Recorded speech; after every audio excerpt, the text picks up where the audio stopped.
Gobierno, Presidente del Congreso de los Diputados, Presidente del Senado, Presidente del Tribunal Constitucional, Presidente del Tribunal Supremo del Consejo General del Poder Judicial, miembros del Congreso, de los Diputados y del Senado, señoras y señores. Agradezco a la señora Presidenta sus amables palabras, así como la invitación que la Sede Apostólica ha recibido con ocasión de mi viaje a este país, así como la deferencia de acogerme en este histórico Palacio del Congreso de los Diputados, ámbito eminente de la vida institucional, jurídica y democrática del Reino de España. Vengo ante todos ustedes como obispo de Roma y pastor de la Iglesia Católica, consciente de que la misión confiada al sucesor del apóstol Pedro como principio y fundamento de unidad de los obispos y de los fieles coloca a la Santa Sede de modo peculiar en diálogo con los pueblos y con los estados. Mi presencia entre ustedes quiere ser un gesto de cercanía hacia España en el marco de la mutua cooperación y una palabra ofrecida desde el servicio a la persona humana. La Iglesia camina con la humanidad, comparte sus esperanzas y sus heridas, escucha los interrogantes de cada época y se deja interpelar por todo lo que concierne a la existencia de los hombres y las mujeres de hoy. Por eso, cuando se dirige a la vida pública, lo hace respetando la misión propia de las instituciones y la legítima responsabilidad de quienes han recibido el mandato de legislar. Reconoce la autonomía de las realidades terrenas y la distinción entre comunidad eclesial y comunidad política. Y precisamente desde esa conciencia aporta una reflexión nacida del deseo de servir al bien común y de recordar aquello que hace verdaderamente humana la convivencia. En este hemiciclo se da forma jurídica a la convivencia social. Aquí las diferencias se escuchan, se ordenan y cuando es posible se convierten en decisión compartida. Por eso, más allá de la legítima diversidad de posiciones, toda tarea legislativa acaba encontrándose con una pregunta decisiva.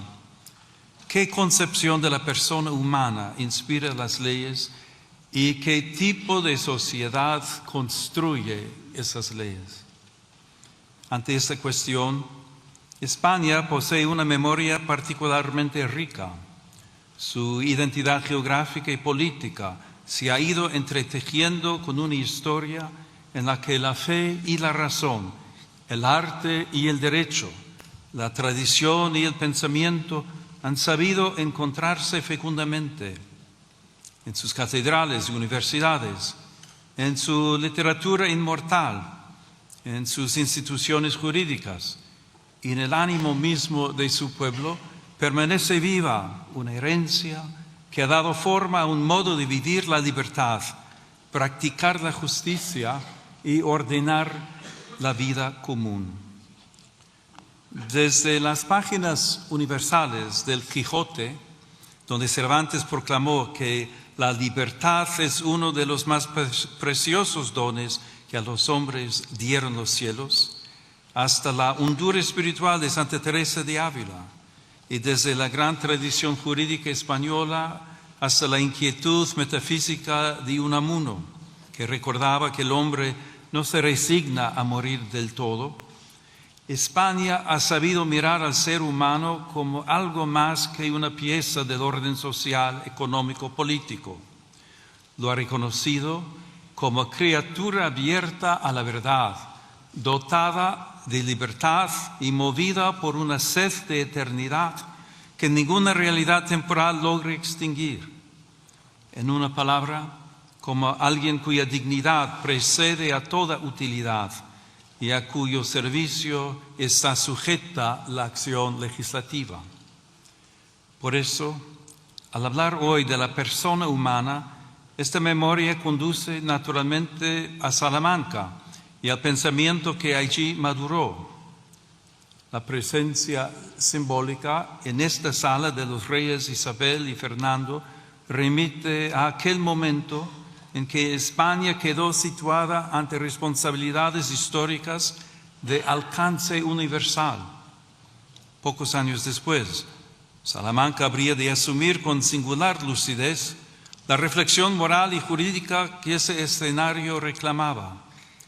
En aquella sede universitaria, hace 500 años, cuando se abrían mundos nuevos y posibilidades inmensas en las relaciones entre los pueblos, algunos maestros comprendieron que la razón no podía ser invocada para revestir de legitimidad cuanto la fuerza o el interés presentaban como conveniente.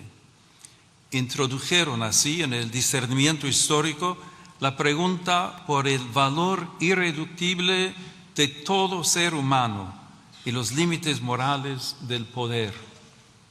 Hay que reconocer que la sociedad y la misma Iglesia no siempre estuvieron a la altura de las intuiciones que encontraban eco en su propia tradición cristiana. Sin embargo, aquel interrogante abrió un horizonte intelectual y moral que desbordó su propio momento histórico. La intuición del totus orbis, de una comunidad humana más amplia que cualquier poder particular, permitía afirmar la existencia de vínculos jurídicos y morales entre los pueblos.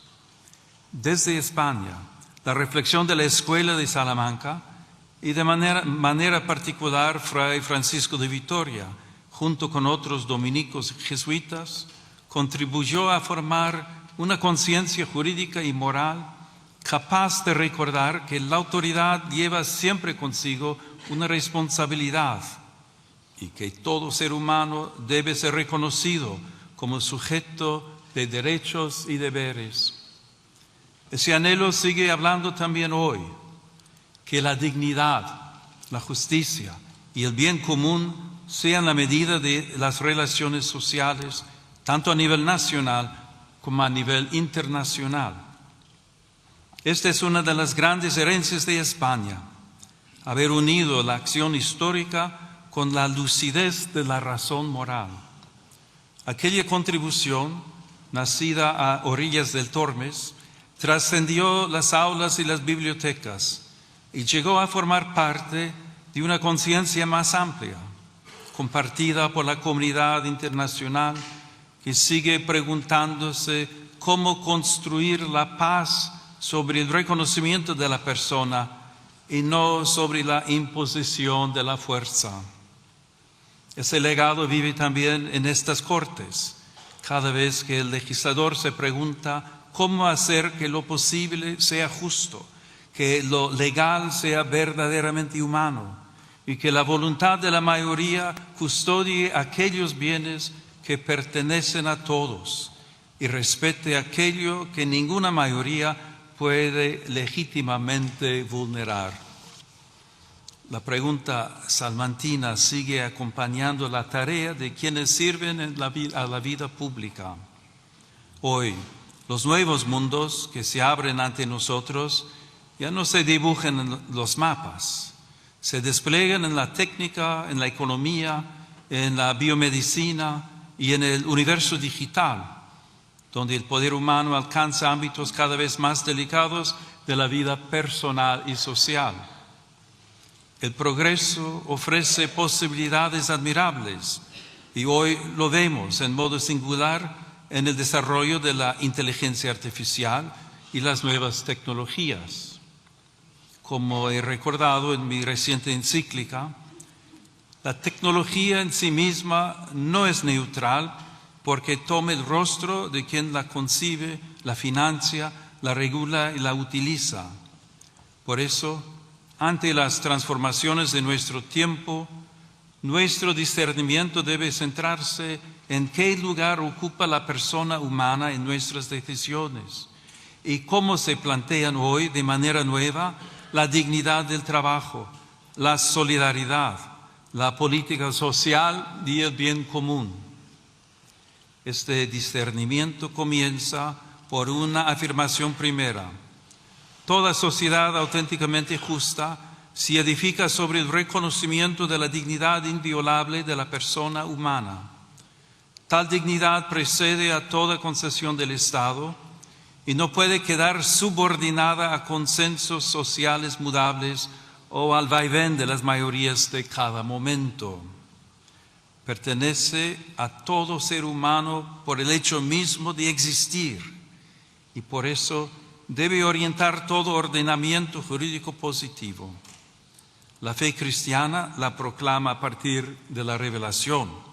La razón humana puede reconocerla como exigencia inscrita en la verdad del hombre.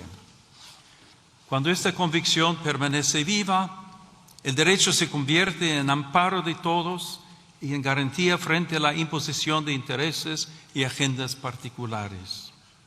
Sobre este fundamento, me corresponde pronunciar hoy una palabra serena y firme ante quienes tienen la grave responsabilidad de ordenar jurídicamente la convivencia social.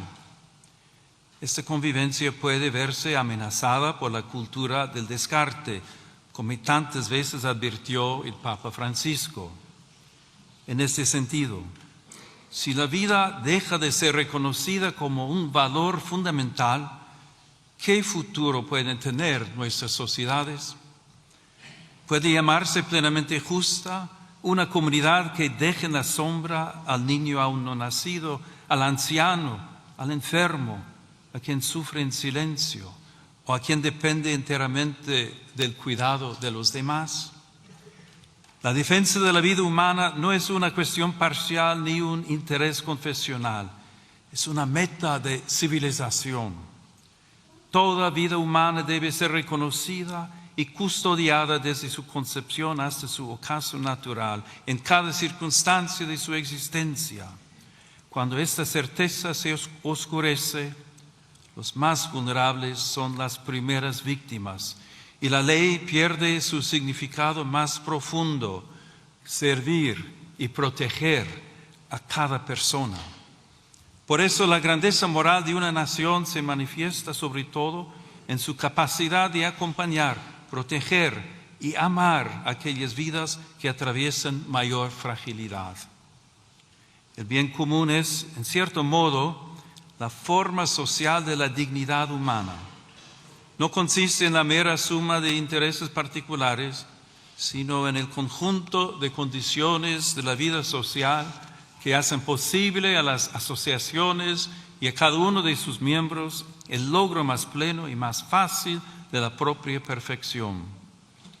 Cuando el bien común deja de ser horizonte compartido, la acción pública corre el riesgo de fragmentarse en intereses parciales, incapaces de custodiar aquello que pertenece a todos. En este contexto, reviste particular importancia la familia, realidad humana primera y fundamento natural de la comunidad. En el hogar se entrelazan las generaciones y se transmite una memoria viva que da continuidad interior a la sociedad. Allí donde la familia es sostenida, se fortalece también la estabilidad espiritual y social de las naciones. La familia será siempre la primera escuela de humanidad en la que se aprende, antes que en cualquier otro lugar, la gramática elemental de la convivencia. Recibir la vida, cuidar al otro, perdonar, servir y pertenecer. También las instituciones educativas ocupan un lugar decisivo en esta tarea. En ellas, las nuevas generaciones pueden aprender a buscar y amar la verdad y a cuestionarse sobre el sentido de la vida y la dignidad de cada persona. Por eso, muchos padres deseosos de que sus hijos aprendan a relacionarse, a pensar con espíritu crítico y a adquirir valores sólidos, depositan en ellas grandes esperanzas como valiosas aliadas en su educación. Esta colaboración ha de respetar siempre el derecho primario e inalienable de los padres a elegir el tipo de educación y de formación que reciben sus hijos, en coherencia con sus propias convicciones morales, culturales y religiosas. La afirmación de la dignidad humana no puede permanecer abstracta cuando tantas personas se ven obligadas a dejarlo todo para buscar paz, seguridad y futuro. También el trágico drama migratorio interpela hoy la conciencia de las naciones y el fundamento ético del orden internacional. Numerosos hombres, mujeres y niños se ven obligados por circunstancias muchas veces dramáticas a partir de sus comunidades y dejar atrás seres queridos, historias y vínculos. Esta realidad rebasa cualquier lectura puramente demográfica o económica. Constituye una cuestión eminentemente moral y jurídica. Ahí donde una persona es discriminada por su origen nacional, étnico, religioso o lingüístico, o por su condición económica y social, se vulnera gravemente el principio universal de la igual dignidad de todos los seres humanos. La situación de los migrantes y refugiados exige una respuesta que mire a las personas, afronte las causas que las obligan a partir y vaya más allá de la mera gestión de flujos. De ahí nace una doble exigencia de justicia social: ofrecer vías seguras y legales, una acogida respetuosa y posibilidades reales de integración, y promover al mismo tiempo el derecho a permanecer en la propia tierra, trabajando para que nadie tenga que abandonar su hogar por falta de paz, seguridad o condiciones dignas de vida, por las desigualdades económicas y los efectos de la crisis climática. En los últimos años, las rutas cada vez más peligrosas han evidenciado el altísimo coste de esta realidad, tantas veces escondida o ignorada. Muchas personas siguen siendo presas de traficantes y contrabandistas que se aprovechan de su desesperación. Es necesario fortalecer la prevención, el rescate y la asistencia a las víctimas, especialmente en el marco de una cooperación regional y multilateral. Ninguna nación puede afrontar por sí sola un desafío de esta magnitud. Por ello es indispensable una respuesta coordinada, solidaria y eficaz, capaz de garantizar protección, acogida y oportunidades reales de integración a quienes emigran. Cuando la respuesta institucional se hace cercana, justa y coordinada, las fronteras dejan de ser lugares de abandono y pueden convertirse en espacios de protección responsable de la dignidad humana. Señorías, el mundo atraviesa una profunda crisis espiritual y cultural que se manifiesta en múltiples formas de violencia, polarización y desconfianza recíproca. En este contexto, la paz se presenta como una aspiración política y más aún como una verdadera exigencia moral. Reclama una palabra pública que respete a quien piensa distinto, instituciones puestas al servicio del encuentro, una memoria histórica que busque la verdad y la reconciliación y una vida social capaz de sostener la amistad cívica y el respeto mutuo en medio de la discrepancia. En el plano internacional, la paz exige valentía diplomática, responsabilidad ética y una visión de futuro fundada en el respeto a la identidad de cada pueblo y en la obligación de los estados de resolver sus controversias por los caminos pacíficos que ofrece el derecho internacional.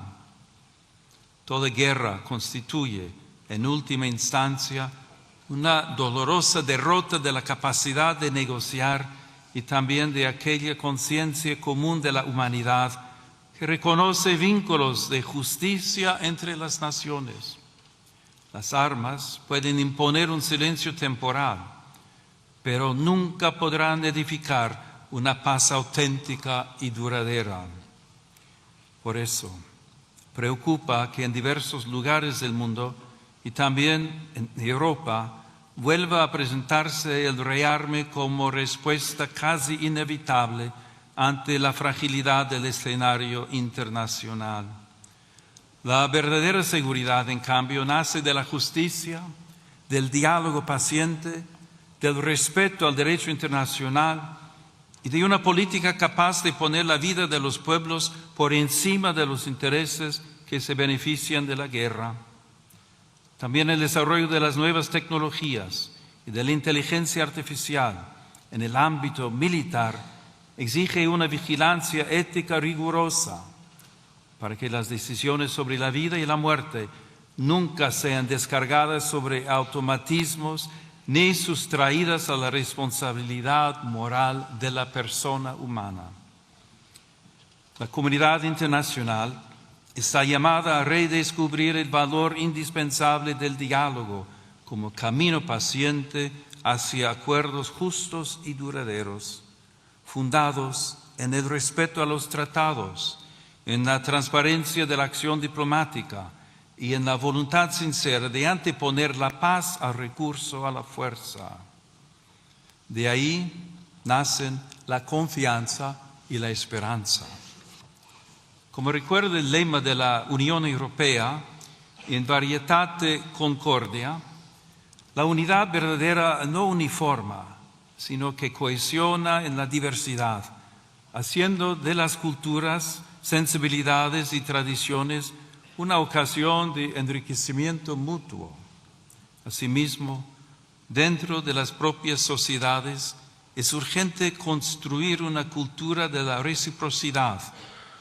La pluralidad política no debería degenerar en descalificación permanente del adversario. En una convivencia madura, incluso el conflicto puede convertirse en camino hacia la paz cuando las diferencias se dejan mitigar por la escucha y se ordenan al reconocimiento de las necesidades, los anhelos y las capacidades de todos. Pero la paz no es solamente una realidad política o institucional. Nace también en la conciencia, allí donde el rencor, la indiferencia y el odio ceden espacio a la reconciliación. Por eso se instaura y se protege también a través del lenguaje. Las palabras pueden abrir caminos o cerrarlos, pueden iluminar la realidad o deformarla hasta hacer imposible el encuentro. Quienes ejercen una responsabilidad pública tienen por eso una especial obligación de custodiar la palabra para desarmar el lenguaje. La firmeza no exige desprecio. La discrepancia no conlleva humillación. De este respeto al otro nace también el deber de custodiar el espacio donde maduran sus convicciones, su conciencia y su relación con Dios. La atención a ese ámbito interior permite comprender mejor una cuestión decisiva para toda sociedad verdaderamente democrática: la libertad de pensamiento, de conciencia y de religión, derecho fundamental que tutele el ámbito más íntimo de las personas. La libertad sobre la que se edifica el Estado contemporáneo, si es auténtica, reconoce la dimensión religiosa del ser humano, la respeta y la tutela jurídicamente, y evita que alguien tenga que renunciar a contribuir a la sociedad en la que vive por causa de su fe. Sin confundir el plano jurídico con el moral, conviene recordar también que la libertad necesita una comprensión plena de sí misma. Ser libre no significa únicamente estar libre de coacciones o disponer de muchas posibilidades de elección. Significa poder reconocer el bien y adherirse a él responsablemente. Por eso, toda sociedad efectivamente libre requiere también una justa delimitación del poder público, de modo que la libertad de las personas, de las comunidades y de las asociaciones no sea indebidamente restringida. Desde esta perspectiva, la legítima autonomía del orden temporal jamás debe interpretarse como hostilidad hacia el fenómeno religioso. La fe no pretende imponerse mediante privilegios ni coerciones. Sin embargo, tampoco puede ser relegada al silencio como si fuese irrelevante para la vida pública. En este contexto, el sigilo sacramental de la confesión reviste una importancia especial para la Iglesia Católica. Se inserta en el ámbito más amplio de la libertad religiosa, que garantiza a las comunidades creyentes un espacio propio de vida, organización y disciplina interna. Tutelarlo jurídicamente, como sucede de modo análogo en algunas profesiones, significa preservar un espacio sagrado de libertad interior, donde el creyente puede abrir su alma ante Dios sin temor a presiones externas, como reconocen también las normas internacionales. Señoras y señores, permitan que me detenga un instante en algunas imágenes que adornan esta cámara. En este salón de sesiones, la luz natural entra por el lucernario que corona la sala. Esa luz que viene de lo alto puede recordar que también la política necesita reconocer una medida que la precede y la supera. También las pinturas que evocan en la parte superior del muro principal la recepción del Evangelio y del Decálogo recuerdan algo esencial, sin confundir el orden político con el religioso. Esos signos invitan a reconocer que la libertad moderna ha sido preparada también por una larga educación de la conciencia, profundamente marcada por la tradición cristiana. En esa escuela interior, los pueblos aprendieron que el derecho debe servir al bien, que la justicia pone límites a la fuerza, que el poder necesita legitimidad, que los pobres pertenecen plenamente a la comunidad, que el extranjero debe ser acogido conforme a su dignidad y que la vida humana jamás puede ser tratada como mercancía. Una ley no alcanza su verdadera grandeza por el mero hecho de haber sido formalmente aprobada. La alcanza cuando, además de ser válida en su forma, puede comparecer ante la dignidad de la persona y salir de ese examen sin avergonzarse. Les invito a alzar pues la mirada, no para alejarse de la realidad, sino para recordar que toda decisión de las autoridades públicas toca personas de carne y hueso, especialmente a quienes tienen menos fuerza para hacerse oír. Porque la altura de miras consiste precisamente en mirar con más hondura aquello que está en juego en cada decisión pública. Por eso, junto a las respuestas técnicas y las reformas legales, hace falta también una renovación moral. España puede ofrecer mucho en este camino. Cuenta con una lengua que une continentes, una tradición cultural, jurídica y espiritual que ha sabido poner en diálogo fe y razón, derecho y conciencia, unidad y pluralidad. Esta experiencia histórica recuerda también el valor de la concordia y del esfuerzo paciente por construir una convivencia pacífica y justa. Que esta noble nación jamás pierda la memoria de sus raíces ni la audacia de mirar al futuro. Que España continúe siendo tierra de encuentro, de cultura, de solidaridad y de esperanza. Y que su vida pública sepa unir siempre la firmeza de las convicciones con la nobleza del diálogo y la grandeza del servicio. Que Dios conceda paz a todas las naciones de la tierra, concordia a las familias y serenidad a las conciencias. Y que sobre el reino de España, marcado por la huella apostólica de Santiago y por la presencia maternal de la Virgen del Pilar, desciendan días de prosperidad, justicia y paz duradera. Muchas gracias.